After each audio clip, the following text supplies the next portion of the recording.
Hello everybody, Andy here again.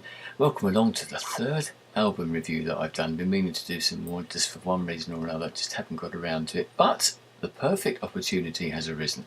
A band that I've been a fan of since their very first album came out in 1980, and a band that I've followed for the 29 years ever since, and have bought just about every one of their albums, usually on the day that they've released them, are releasing a brand new album. The band, as you're probably aware, are U2, and the album is their very new album, No Line on the Horizon, which I believe is released on March the 2nd in the sort of UK and most of the world, and March the 3rd in the US. It's their 12th studio album. They've released various other albums as well, live albums, etc. as well.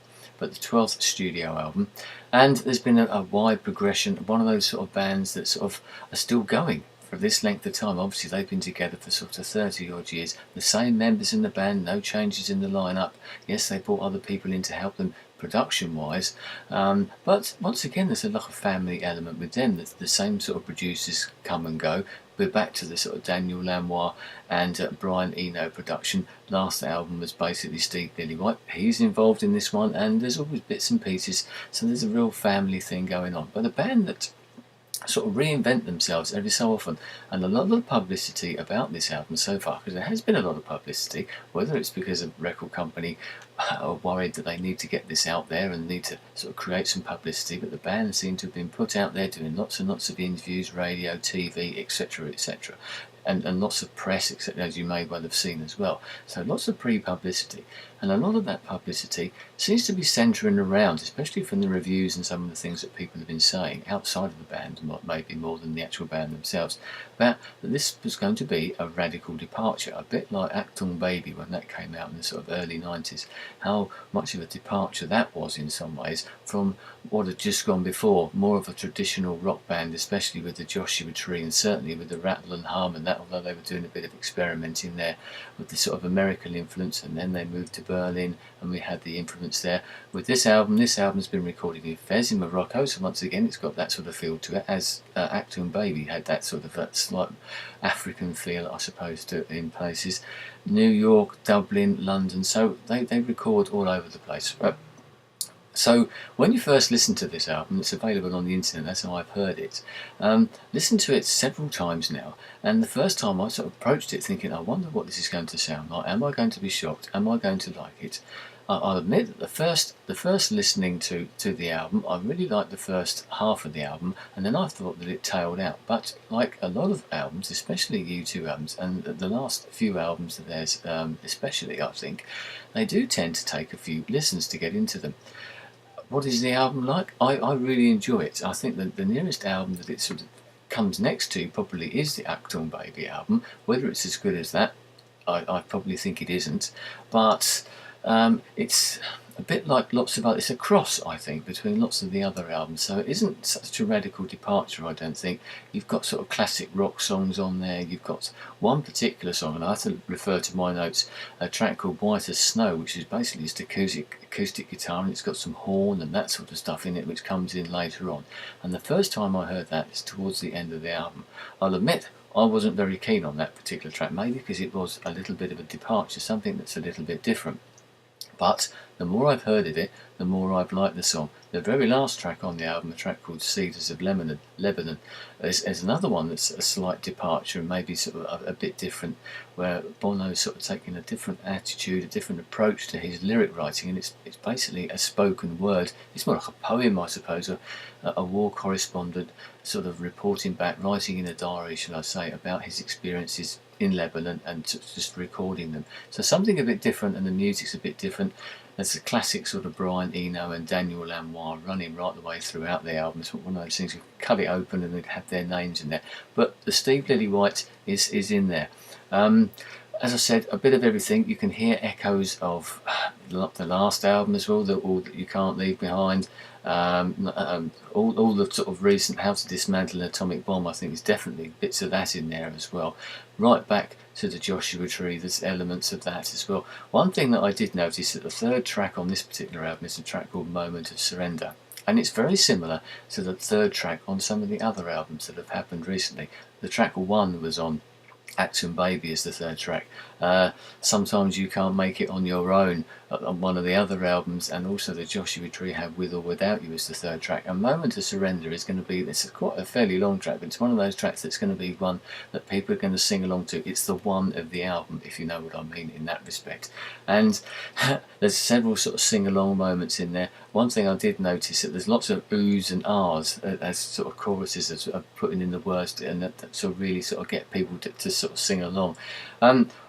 Classic U2 song. I've written a few notes. There's one here which is called Magnificent, which is the sort of second track on the album. It sort of really builds into quite a big sort of classic U2 song. One of the last tracks on the album, Breathe, is a bit like that as well. But in between, we've got some other sort of bits and pieces. Some great songs. One of my favourite songs is actually a track called Unknown Caller, and if I just sort of find out down here what I've written about that one. There's got sort of bird song at the beginning, which I imagine was recorded there in Fez, and it's got it's the lyrics are sort of how can you put it?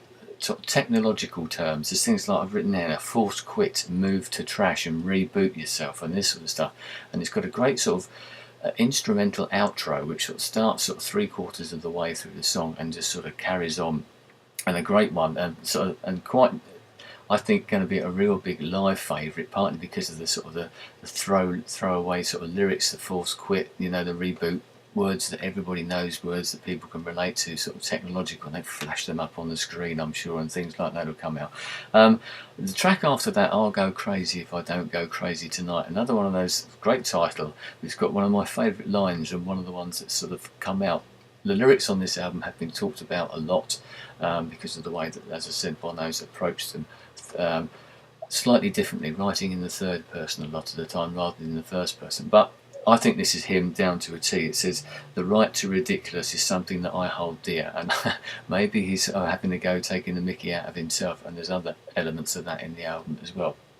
So overall, I think it's a good album. Whether it's, as I said, it's got bits of everything. It's even got, I think, bits of other bands in there. One of the tracks, and I think it's Magnificent, I can hear bits of Blondie in that particular track. In some of the other tracks, I can hear other bands, names I can't put my name to. That's inevitable. They've influenced so many bands, U2, in the past. So many bands. I'm sure that they've taken things on board. I'm sure it's not a meant thing. They don't mean to try and sound like Blondie or anyone else, but it's just maybe it's just me. Maybe I've just sort of noticed that the way that Bono delivers the words Magnificent, it's got that sort of feel to it. And Bono's voice in this is a bit raw at times. Whether that's sort of, once again, they've done this on purpose, and maybe it's just that the way that his voice is changing. It still sounds great, but sometimes it's quite a raw, I think, in that. So ultimately, a very good album. Stands up there, as I said.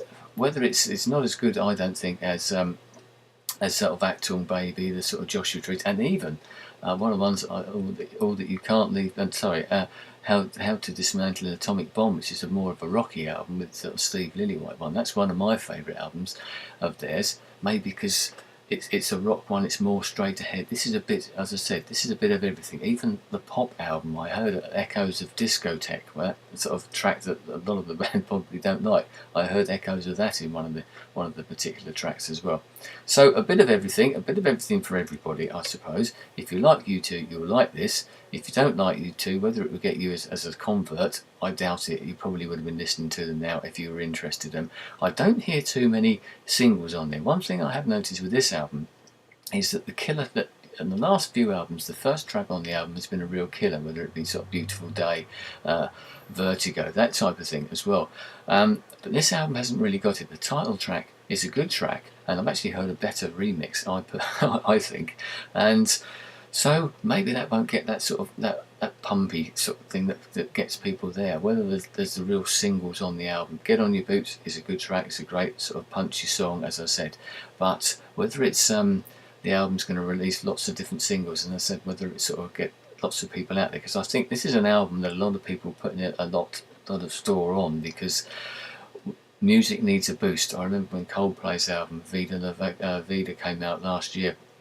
and they really wanted that to be a big album. As it happens, it has sold lots of albums, but because of the publicity that went with it, and I think this is another album like that. There's a lot of hope put into this album because there's a lot riding on it for the music industry, possibly for U2 as well, as to where they go in the future with it. One thing I will say is that the No Line on Horizon comes from a painting, and something that struck me with the actual idea of, you see the cover of the album, and I think the idea is that you can't really see the join between the land and the sea, and I wonder with this whether you can really see the join between this album and any other U2 albums. Personally, as I said, it's not a radical departure. I don't think there will be a radical departure from U2 now. They've reinvented themselves so many times. They've changed things in lots of ways with the pop album, with even the Joshua Tree to an example, but also to Achtung Baby as well. I don't think they can really surprise us that much, but there are a few little surprises on this, especially for the fans in there, and maybe for the non-fans as well. So there you go. That's the new album from U2, No Line on the Horizon. I think it's a good album. I hope you will do too. So there you go. And album number 4, the review number 4 will be along soon. So thanks for your time. I'll speak to you again soon. Goodbye.